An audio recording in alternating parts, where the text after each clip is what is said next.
शासकीय नोकरी लावण्याची आमिष दाखवून लातूरमधल्या जवळपास 8 जणांना 47,20,000 रुपयाचा गंडा घातल्याची एक धक्कादायक घटना समोर आलेली आहे आणि त्या प्रकरणी आता लातूरच्या गांधी चौक पोलीस स्टेशनमध्ये सुद्धा गुन्हा दाखल करण्यात आलेला आहे। आणि आता या सगळ्या प्रकरणामध्ये ज्यांच्यासोबत ही घटना घडलेली आहे ते सगळे पीडित आता माझ्यासोबत आहेत, त्यांचे लॉयर्स पण माझ्यासोबत आहेत। नेमकी घटना काय आहे आणि कशा प्रकारे हा एवढा मोठा स्कॅम या लातूरमध्ये घडतोय आणि फसवणूक होते, काय नेमकं म्हणजे तुमच्यासोबत घडलेलं आहे, तुमचं नाव काय आहे आणि कशा पद्धतीने तुमची नोकरी लावतो म्हणून फसवणूक झालेली आहे? माझं नाव सौरभ श्रीहरी बिरादर आहे।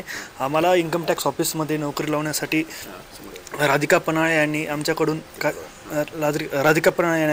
आमच्याकडून काही पैशाची मागणी केली आणि आम्ही त्यांना पैसेही दिले आणि त्यांनी आम्हाला गव्हर्नमेंटचे जे ऑफर लेटर असते म्हणजे ते आम्हाला त्यांनी दाखवले आणि त्याच्यावर वॉटरमार्कही होतं गव्हर्नमेंटचं, त्यामुळे आम्हाला त्यावर विश्वास पटला, त्यामुळे आम्ही त्यांना पैसे दिले। किती दिले? आम्ही त्यांना 20,35,000 रुपये दिले। तुमचं काय नाव आहे? तुमच्यासोबत जी घटना घडलेली आहे म्हणजे याच व्यक्तीने तुमच्यासोबत पण अशाच पद्धतीनं फ्रॉड केलेला आहे, तुमच्यासोबत हे सगळा व्यवहार करत असताना नेमकं तुम्हाला काय आश्वासनं देण्यात आली, कुठे नोकरी लावतो म्हणले तुम्ही आणि तुम्ही कसा विश्वास करून किती पैसे दिले? माझं नाव अभिषेक सौताडेकर आहे। आम्हाला इन्कम टॅक्स डिपार्टमेंटमध्ये राधिका मुकुंद पन्हाळे यांनी व त्यांचे पती मुकुंद पन्हाळे यांनी नोकरी लावतो असं सांगून आमच्याकडून पैसे घेण्यात आले। ते त्यांनी आमच्याकडून रोख स्वरूपात पैसे घेतले। लातूरमध्ये येऊन जवळपास 2024मध्ये 4 फेब्रुवारीच्या सुमारास ते आमच्या इथं आल्या। लातूरमध्ये येऊन त्यांनी आमच्याकडून पैसे घेतले। 16 लाख रुपये त्यांनी कॅश स्वरूपात इथं लातूरमध्ये येऊन घेतले। त्यानंतर आम्ही मुंबईला गेलो। मुंबईला त्यांनी इन्कम टॅक्स ऑफिसला आम्हाला नेण्यात आलं।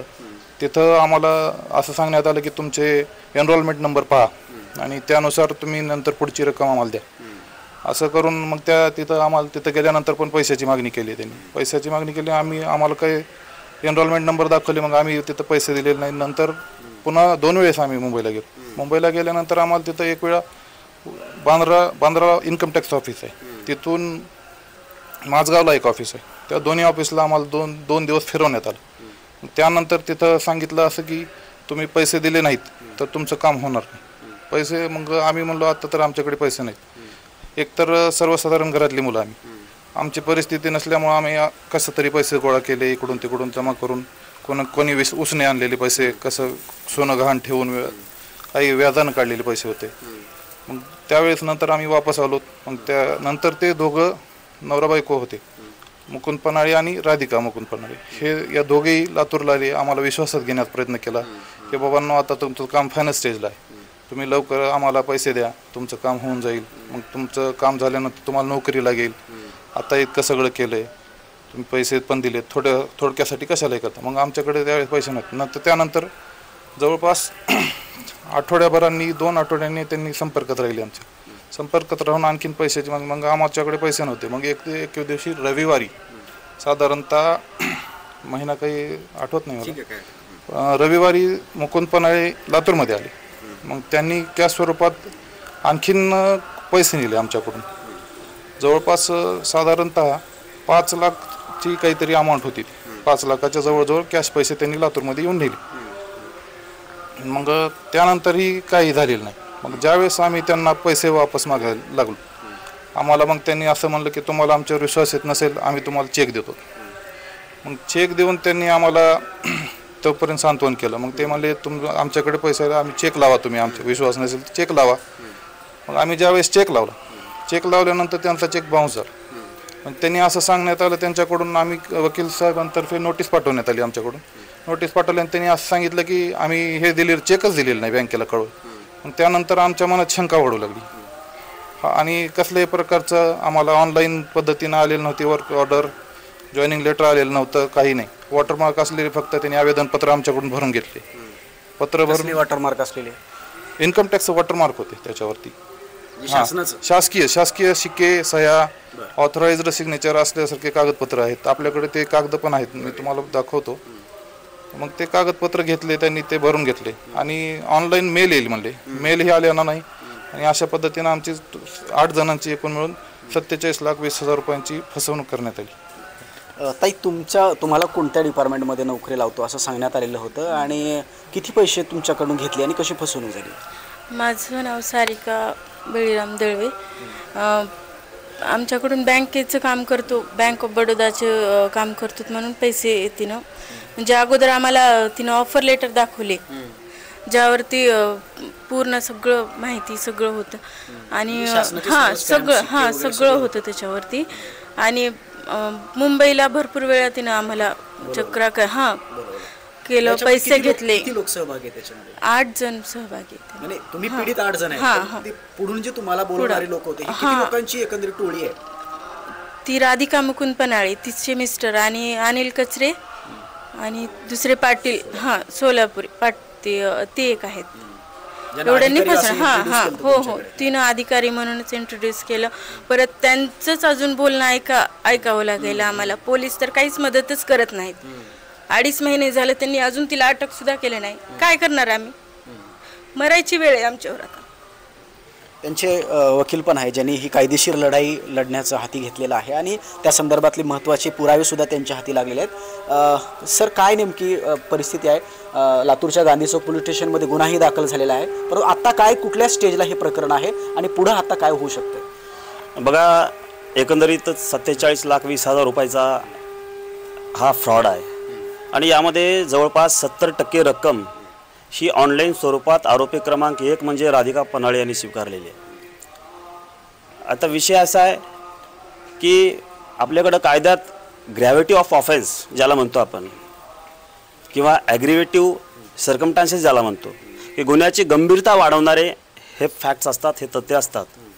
आणि केवळ हे 47,20,000 या पीडितांनी परत मागू नये म्हणून या आरोपींची मानसिकता अशी आहे की यांच्यावर काउंटर ब्लास्ट आणि अतिशय गंभीर स्वरूपाचा FIR पोक्सो आणि अट्रॉसिटीच्या अंतर्गत या आरोपी क्रमांक 1ने पीडिताकडून पैशाची मागणी केल्यानंतर कराड या ठिकाणी केला.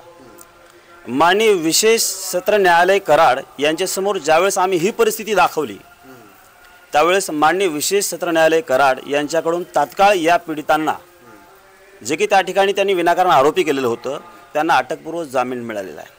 बघा, कायद्यात विशेष महत्त्वाची गोष्ट अशी आहे की भारतीय संविधानाचं कलम 142 जे की कंप्लीट जस्टिसबद्दल सांगतं. कंप्लीट जस्टिस, नॅचरल जस्टिस काय आहे तर पीडिताला पूर्ण न्याय देणं हे म्हणजे कंप्लीट जस्टिस आहे असं माननीय सर्वोच्च न्यायालयाने सांगितलेलं आहे. आणि मग या पीडितांना जर पूर्ण न्याय द्यायचा असेल तर तो पूर्ण न्याय कसा देता येईल ती त्यांची 47,20,000 रुपयाची रिकव्हरी बाकी आहे. मी पुन्हा आपल्या माध्यमातून पोलीस प्रशासनाला हे विनंती करून सांगतोय की 14 जुलै 2025चा FIR आहे. आज रोजीपर्यंत जवळपास 2.5 महिन्याचा कालावधी संपून गेलेला आहे आणि अद्याप एकही आरोपी अटकेत नाही. मग या पीडितांच्या 47,20,000चा रिकव्हरीचा प्रश्न निर्माण होतो की त्यांच्या रिकव्हरीचं काय? आताचा जसं पीडितांनी सांगितलं की आत्महत्या करण्याची वेळ त्यांच्यावर आलेली आहे. आणि म्हणजे आपल्या माध्यमातून विशेषतेने मला सांगा वाटतं की या प्रकरणामध्ये जसा की FIR गांधी चौक पोलिसांमार्फत दाखल करण्यात आला त्या FIRचं मूळ सोर्स म्हणजे फिर्यादीकडून 29 एप्रिलला देण्यात आलेला माननीय पोलीस अधीक्षक यांना दिलेला अर्ज होता. त्या अर्जाच्या अनुषंगाने तपासात गांधी चौक पोलिसांनी बोलवल्यानंतर संबंधित आरोपीला हे माहिती झालं की लातूरमध्ये त्यांच्या विरोधात 420चा गुन्हा दाखल होतोय आणि हे माहिती झाल्याच्या नंतर त्यांनी वाईट हेतूनं की यांनी पैसे परत मागू नये, यांचे परत पैसे देण्याचा प्रसंग येऊ नये म्हणून वाईट हेतूनं यांच्या विरुद्ध जाऊन तिकडे गुन्हा दाखल केला. आणि परिस्थिती अशी आहे की आजतागायत एकाही आरोपीला अटक नाही. यापैकी आरोपी क्रमांक 1 आणि 2ने मान्य सत्र न्यायालय लातूर या ठिकाणी जामीन अर्ज दाखल केला होता, परंतु हे एंटायर फॅक्ट्सची तपासणी करता मान्य सत्र न्यायालय लातूर यांनी आरोपी क्रमांक 1 आणि 2चा अटकपूर्व जामीन फेटाळलेला आहे. अद्याप 4ही आरोपी फरार आहेत आणि हे काही एका व्यक्तीचं काम नाही, हे खूप मोठं रॅकेट आहे. आणि या रॅकेटला जे काही हँडल करतं आहे हे आरोपी नंबर 1 हँडल करते. आरोपी नंबर 1 आणि 2 हे हँडल करतात. यांच्या विरुद्ध म्हणजे रेकॉर्डला यांच्या विरुद्ध गुन्हे आहेत. 138चे प्रकरण यांच्या विरुद्ध दाखल आहेत. यांची हिस्ट्री क्रिमिनल रेकॉर्डची आहे आणि त्यामुळे हे कोणी काही कुठं सुजाण नागरिक नाहीत. तर अशा प्रकारचे रेकॉर्डवरचे गुन्हेगार जे समाजातील जे दिनदुबळ्या लोकांना अशा प्रकारे फसवणूक करतात यांना कुठल्याही प्रकारे यांना सूट मिळता कामा नये म्हणून आमची या माध्यमातून या लढाईच्या माध्यमातून पोलीस प्रशासनाला एवढीच विनंती आहे की एवढ्या मोठ्या प्रकारचा अन्याय झाल्यानंतर अशा लोकांना अभय कशासाठी दिलं जातं आहे, 2.5 महिने उलटूनही अशा लोकांना अटक का केली जात नाही? 420चा मोठा गुन्हा दाखल आहे, 47,20,000ची मोठी रक्कम आहे. आणि मग अशा पद्धतीनं आमची एवढीच विनंती आहे की तात्काळ पोलीस प्रशासनाने कार्यवाही करून या पीडितांना न्याय द्यावा.